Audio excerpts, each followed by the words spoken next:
வணக்கம். இது ஐபிசி தமிழின் செய்தி வீச்சு. இன்றைய செய்தி வீச்சிலும் இலங்கை மற்றும் உலக நிலவரங்கள் கலவையாக காத்திருக்கின்றன. முதலில் ஈரான் மீது நடத்தப்பட்ட தாக்குதல் உலக ஊடக அரங்கில் பரபரப்பை விதைத்து வருவதால் அந்த தாக்குதல் குறித்து இதுவரை வெளிவந்த விவரங்களை நோக்கிக் கொள்ளலாம். ஈரான் கடந்த வார இறுதியில் இஸ்ரேல் மீது நடத்திய தாக்குதல்களுக்கு எவ்வாறு பதிலடி வழங்கிக் கொள்வது என்ற முடிவை இஸ்ரேல் தனது சொந்த முடிவின் அடிப்படையில் தீர்மானிக்கும் என்ற செய்தி டெல் அவியால் கூறப்பட்ட நிலையில் இன்று அதிகாலை அதனை இஸ்ரேல் நடைமுறைப்படுத்தியதாக தெரிகிறது. அதன் அடிப்படையில் இஸ்ரேல் ஈரான் மீது சில தாக்குதல்களை நடத்தியுள்ளது. ஈரானிய தலைநகர் தெஹ்ரானில் இருந்து சுமார் 350 கிலோமீட்டர் தூரத்தில் உள்ள இஸ்பஹான் நகரின் வடமேற்கு பகுதியில் உள்ள ராணுவ தளத்தை இலக்கு வைத்து இந்த தாக்குதல் நடத்தப்பட்டுள்ளது. ஈரானிய போர் விமானங்கள் தரித்து நிற்கும் இந்த வான்படை தளம் ஈரானிய வான்படையின் 8வது வேட்டை தளம் என்ற அடைமொழியால் விளிக்கப்படுவது. அந்த தளம்தான் தற்போது இஸ்ரேலின் குறிவைப்புக்கு இலக்காகியுள்ளது. இந்த தளம் மீது ஏவுகணை தாக்குதல் இடம்பெற்றதாக அமெரிக்கா செய்தியை வெளியிட்டாலும் ட்ரோன்கள் எனப்படும் ஆளில்லா வான்கலங்கள் மூலமே இந்த தாக்குதல் நடத்தப்பட்டதாக ஈரான் குறிப்பிடுகின்றது. இந்த தளத்தில் இருந்துதான் கடந்த வார இறுதியில் தமது நாட்டின் மீது ஈரான் ஏவுகணைகளை ஏவியிருக்கலாம் என்ற ஐயத்தில் இஸ்ரேல் இந்த தளத்தை குறிவைத்திருக்கக்கூடும். ஆரம்பத்தில் இந்த தளத்தின் மீது இஸ்ரேல் ஏவுகணை தாக்குதலை நடத்தியதாக கூறப்பட்டாலும் இந்த தாக்குதலை அமெரிக்காவும் உறுதிப்படுத்தியிருந்தாலும் அவ்வாறாக எந்த ஒரு ஏவுகணை தாக்குதலும் நடத்தப்படவில்லை என ஈரானிய வான் பாதுகாப்பு முகமை தற்போது அறிவிக்கின்றது.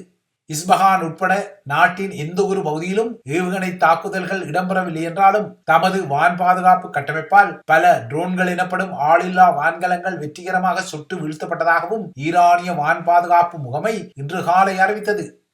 இந்த தாக்குதலுக்கு பின்னர் அதனால் ஏற்பட்ட சேதங்களை குறைவாக காட்டும் பணியில் ஈரானிய ஊடகங்கள் ஈடுபட்டன. அந்த வகையில் இஸ்பஹான் நகரம் பாதுகாப்பாக இருப்பதாகவும் மக்கள் அங்கு தங்கள் இயல்பு வாழ்க்கையை தொடர்வதாகவும் ஈரானிய ஊடகங்கள் குறிப்பிடுகின்றன. எனினும் இந்த ஊடகங்கள் ஈரானிய போர் விமானங்கள் தரித்து நிற்கக்கூடிய 8வது வேட்டைத்தளம் குறித்த செய்திகளை பெரிதும் குறிப்பிடவில்லை. இஸ்ரேலிய தாக்குதலின் இலக்கு மற்றும் அதனால் ஏற்பட்ட சேத விவரங்கள் குறித்து துல்லியமான விவரங்கள் இதுவரை வெளிப்படவில்லை. எனினும் இஸ்பஹான் ராணுவ தளத்திற்கு அருகே பலமான வெடிச்சத்தங்கள் இன்று அதிகாலை கேட்டிருந்தன. இஸ்ரேல் தாக்குதல் நடத்திய இஸ்பஹான் மாகாணத்தில் ஈரானின் அணு ஆயுத கனவுக்குரிய யுரேனிய செறிவூட்டல் திட்டத்தின் மைய பகுதியான நடான்ஸ் அணு உலைகளும் உள்ளன. ஆனால் அந்த அணு உலைகள் இப்போதைக்கு பாதுகாப்பாக இருப்பதாக ஈரானிய ஊடகங்கள் தெரிவிக்கின்றன. இந்த நிலையில் ஈரானுக்குள் இஸ்ரேல் நடத்திய தாக்குதலை உறுதிப்படுத்திய அமெரிக்கா இஸ்ரேலின் தாக்குதல் இலக்காக இஸ்பஹான் அணு உலை இருக்கவில்லை எனவும் சுட்டிக்காட்டியுள்ளது. ஈரானுக்கு எதிராக இஸ்ரேல் ஏதாவது ராணுவ நடவடிக்கை எடுத்தால் அதன் பதில் உடனடியாகவும் அதிகபட்ச மட்டத்திலும் இருக்கும் என ஈரானிய வெளியுறவு அமைச்சர் எச்சரிக்கை விடுத்த சில மணி நேரங்களில் இந்த தாக்குதல் நடத்தப்பட்டது. இஸ்ரேலின் இந்த தாக்குதல் மத்திய கிழக்கு மோதலை மேலும் விரிவாக்கமடைய வைக்கும் என்ற கருத்து பலப்பட்டதுடன் இது குறித்த அச்சநிலையும் உயர்ந்துள்ளது. கடந்த வார இறுதியில் இஸ்ரேல் மீது ஈரான் நடத்திய தாக்குதலுக்கு பதிலடியை வழங்க வேண்டாம் என அமெரிக்கா உட்பட்ட மேற்குலக நாடுகள் டெல் அவியை வலியுறுத்தினாலும் இந்த விடயத்தில் தாமே சொந்த முடிவை எடுப்போம் என இஸ்ரேலிய பிரதமர் பெஞ்சமின் நெத்தன்யாகு கூறியுள்ள நிலையில் இந்த தாக்குதல் இடம்பெற்றுள்ளது. இஸ்ரேல் நடத்திய தாக்குதலை அடுத்து ஈரானிய விமான நிலையங்களிலிருந்து விமானங்களின் புறப்பாடுகள் மீளெடுக்கப்பட்டதுடன் ஈரானிய வான் பாதுகாப்பு கட்டமைப்பு நாடளாவிய ரீதியில் அதிஉச்ச செயல்பாட்டில் வைக்கப்பட்டதாகவும் குறிப்பிடப்படுகிறது. இவ்வாறாக உலகை தற்போது கொதிநிலைக்கு உள்ளாக்கி வரும் ஈரான் எதிர் இஸ்ரேல் மோதலுடன் இலங்கை தீவுக்கு நேரடியான தொடர்புகள் ஏதும் இல்லாவிட்டாலும் இந்த பெரும் பதற்றத்துக்கிடையே அதுவும் இன்று ஈரான் மீது இஸ்ரேல் தாக்குதலை நடத்திய பின்னணியில் அடுத்த வாரம் இலங்கைக்கு ஈரானிய அரசு தலைவர் இப்ராஹிம் ரைசி பயணம் செய்வது கொழும்பை கலவரப்படுத்துகின்றது. இந்த பயணத்தின் போது இஸ்ரேலின் பலம் வாய்ந்த மொசாட் உளவு அமைப்பு ஏடாகூடமாக இலங்கையில் ஏதாவது செய்து விடுமோ என்ற பெரும் பீதி தற்போது கொழும்பு அதிகார மையத்துக்கு தலையெடுத்துள்ளது. ஈரான் வழங்கிய நிதியுதவியில் இலங்கையில் நிர்மாணிக்கப்பட்ட உமா ஓயா நதிநீர் நிர்மாண திட்டங்களை ஆரம்பித்து வைக்கவே இப்ராஹிம் ரைசியின் இலங்கை பயணம் எதிர்வரும் 24ஆம் தேதி ஒரு நாள் பயணமாக இடம்பெறுகிறது. 2008ஆம் ஆண்டுக்கு பின்னர் ஈரானிய அரசு தலைவர் ஒருவர் இலங்கைக்கு பயணிக்கும் இந்த காலகட்டம் இஸ்ரேல் ஈரானிய கொதிநிலை காலகட்டமாக இருப்பதால் ஈரானிய தலைவரின் இலங்கை பயணமும் இந்த கொதிநிலையுடன் ஏதோ ஒரு வகையில் தொடர்புபட்டுள்ளது. இலங்கைக்கான பயணத்தை ஈரானிய தலைவர் ஏற்கனவே உறுதிப்படுத்தியிருந்தாலும் இஸ்ரேலுக்கும் ஈரானுக்கும் இடையிலான கொதிநிலை எதிர்வரும் நாட்களில் தீவிரமடைந்தால் அடுத்த வாரத்தில் அவர் இலங்கைக்கு மேற்கொள்ளக்கூடிய பயணம் சடுதியாக மீளெடுக்கப்படக்கூடும். ஆயினும் இப்போதைக்கு ஈரானிய தலைவரின் இலங்கை பயணம் இடம்பெறும் என்ற அடிப்படையில் நகர்வுகள் இடம்பெற்று வருகின்றன.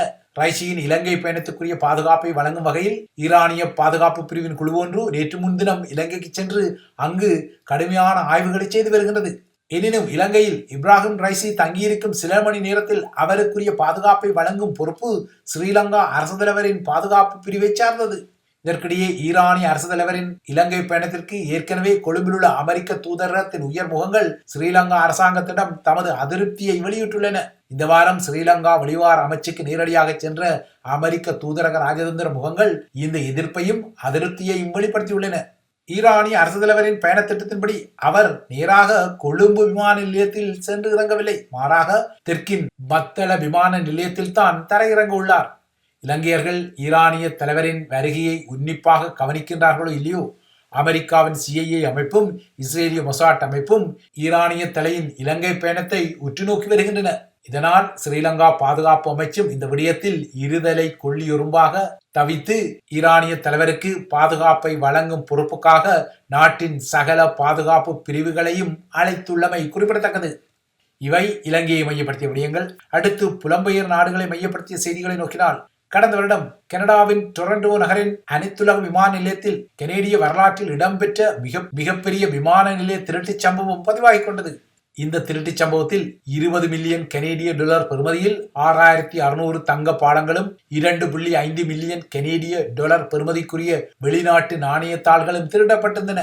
இந்த திருட்டு சம்பவத்தில் ஈழத்தமிழ் பூர்வீகத்தை கொண்ட கனேடிய தமிழரான 35 வயதான பிரசாத் பரமலிங்கம் உட்பட 9 பேர் மீது குற்றச்சாட்டுகள் சுமத்தப்பட்டுள்ளன. இந்த திருட்டுக்குழு தாம் திருடிய தங்க பாலங்களை உருக்கி விற்று அந்த பணத்தில் அமெரிக்காவில் சட்டவிரோதமாக ஏராளமான நவீன துப்பாக்கிகளை கொள்வனவு செய்துள்ளது. இந்த துப்பாக்கிகளை இந்த குழு கனடாவுக்குள் கடத்தி செல்ல முற்பட்ட போது அமெரிக்க அதிகாரிகளால் முறியடிக்கப்பட்டு அவர்களில் சிலர் கைது செய்யப்பட்டுள்ளனர். இந்த திருட்டு சம்பவத்தில் குற்றச்சாட்டு சுமத்தப்பட்டவர்களில் பிரசாத் பரமலிங்கம் உட்பட்ட சிலர் ஏற்கனவே கைது செய்யப்பட்டுள்ளனர். கைது செய்யப்பட்டவர்களில் ஏர் கனடா ஊழியர் ஒருவரும் நகைக்கடை உரிமையாளர் ஒருவரும் அடங்கிக் கொள்கின்றனர். ஈழத்தமிழ் பூர்வீகத்துடன் தொடர்பு கொண்ட ஒருவர் சம்பந்தப்பட்ட இந்த திருட்டு சம்பவத்தை கண்டுபிடித்த குழுவில் அதே ஈழத்தமிழ் பூர்வீகத்தை கொண்ட பீல் பிராந்திய காவல்துறை தலைவர் நிஷாந்த் துரையப்பாவும் முக்கிய இடத்தை கொண்டுள்ளமை இன்னொரு விடயமாகும். சுவிட்சர்லாந்தின் சூரிச் நகரில் உள்ள தங்க பாலங்களை உற்பத்தி செய்யும் நிலையம் ஒன்றிலிருந்து ஏர் கனடா விமானம் ஊடாக கனடாவுக்கு 419 கிலோ இடையுள்ள தங்க கட்டிகளும் வெளிநாட்டு நாணயங்களும் கடந்த ஆண்டு ஏப்ரல் 17ஆம் தேதி கொண்டு செல்லப்பட்டிருந்தன. சுவிட்சர்லாந்திலிருந்து ஏர் கனடா ஊடாக கொண்டு செல்லப்பட்ட இந்த பொதிகள் ஏர் கனடாவின் களஞ்சியத்தில் இருந்த நிலையில் தங்கப்பாலங்கள் களஞ்சியத்தில் இருக்கும் செய்தியை ஏற்கனவே அறிந்து கொண்ட இந்த குழு ஒரு போலியான ஆவணத்தை காட்டி ஏர் கனடா களஞ்சியத்தில் இருந்த இந்த பொதிகளை அவற்றை உண்மையாக பொறுப்பேற்க வெறும் பிரிங்ஸ் பாதுகாப்பு நிறுவனத்தை போல போலியாக காட்டி அவற்றை திருடிச் சென்றிருந்தது. முதல் நாள் ஏர் இந்தியா களஞ்சியத்திலிருந்து எடுக்கப்பட்ட கடல் உணவு கொள்கலன்களுக்குரிய ஆவணத்தை மோசடியாக மாற்றி புதிய ஆவணங்கள் உருவாக்கப்பட்டு இந்த திருட்டு இடம்பெற்றது. இதற்காக ஏர் கனடா பணியாளர்கள் சிலரின் மோசடி உதவியும் பெறப்பட்டிருந்தது. இந்த திருட்டில் 2 இந்திய பூர்வீக முகங்களும் இருந்தன. அவர்களில் ஒருவராக ஒன்டாரியோவின் ஏர் கனடா ஊழியர் பரம்பல் சித்து அடங்கிக் கொள்கின்றார். இதனை விட டொரண்டோவை சேர்ந்த நகைக்கடை உரிமையாளர் அலிராசா மற்றும் பிரசாத் பரமலிங்கம் ஆகியோரும் கைது செய்யப்பட்டனர். ஏர் கனடா களஞ்சியத்திலிருந்து வாகனம் ஒன்றின் மூலம் தங்கத்தை எடுத்துச் சென்ற 25 வயதான டொராண்டோ கிங் மெக்லீன் என்பவர் அமெரிக்காவில் தற்போது கைது செய்யப்பட்டு தடுத்து வைக்கப்பட்டுள்ளார். அவர் மீது சட்டவிரோத ஆயுத கடத்தல் வழக்கு தொடரப்படுகின்றது. பென்சில்வேனியா நகரில் வைத்து கைது செய்யப்பட்ட இவரிடமிருந்து கனடாவுக்கு கடத்தப்படவிருந்த 65 நவீன துப்பாக்கிகள் பறிமுதல் செய்யப்பட்டன. இந்த திருட்டு சம்பவத்துடன் தொடர்புடைய ஏர் கனடாவின் முன்னாள் மேலாளர் உட்பட்ட 3 இன்னும் காவல்துறையினரால் தேடப்பட்டு வருகின்றனர். இந்த திருட்டு சம்பவம் மட்டுமல்லாமல் சட்டவிரோத ஆயுத கடத்தலுடன் கிங் மெக்லீனும் பிரசாத் பரமலிங்கமும் அமெரிக்காவில் குற்றச்சாட்டுகளை எதிர்கொள்வதாக தெரிகிறது. அமெரிக்க காவல்துறை செய்திகளின்படி அமெரிக்காவுக்குள் இந்த குழு சட்டவிரோதமாக நுழைவதற்கு பிரசாத் பரமலிங்கம் தான் திட்டமிடல்களை செய்ததாகவும் குறிப்பிடப்படுகிறது. இறுதியாக இந்தியாவின் மிகப்பெரிய ஜனநாயக திருவிழா என வர்ணிக்கப்படும் பொது தேர்தலில் முதற்கட்ட வாக்களிப்பு இடம்பெற்று வருகின்றது. தற்போதைய இந்திய பிரதமர் நரேந்திர மோடி 3வது தவணைக்குரிய வெற்றியை எதிர்நோக்கும் வகையில் இந்த தேர்தலை எதிர்கொள்கிறார். மனித வரலாற்றில் மிகப்பெரிய தேர்தலாக பதிவாகிக் கொள்ளும் இந்திய பொது தேர்தலில் வாக்களித்துக் கொள்ள சுமார் 969 மில்லியன் மக்கள் தகுதி பெற்றுள்ளனர். எதிர்வரும் அடுத்த 6 வாரங்களில் கட்டங்கட்டமாக பொது தேர்தல் வாக்குப்பதிவு நடைபெற உள்ளது. இன்று வாக்களிப்பு இடம்பெறும் மாநிலங்களில் தமிழகம் மற்றும் புதுச்சேரி ஒன்றிய பிரதேசமும் அடங்கியுள்ளது. அங்குள்ள 40 தொகுதிகளுக்கும் இன்று வாக்களிப்பு இடம்பெற்று வருகிறது. காலை 7 மணிக்கு வாக்களிப்பு ஆரம்பித்த பின்னர் அரசியல் பிரபலங்கள், திரைத்துறை பிரபலங்கள் உட்பட்ட பலர் வாக்களிப்பை செய்தனர். அதேபோல ஏராளமான பொதுமக்களும் வாக்களிப்பை செய்து வருகின்றனர். இந்த தேர்தலில் திருச்சி இலங்கை தமிழர் மறுவாழ்வு முகாமில் வசித்து வரும் ஈழத்தமிழ் பெண்ணொருவர் முதல் முறையாக இலங்கை தமிழராக வாக்களித்திருக்கிறார்.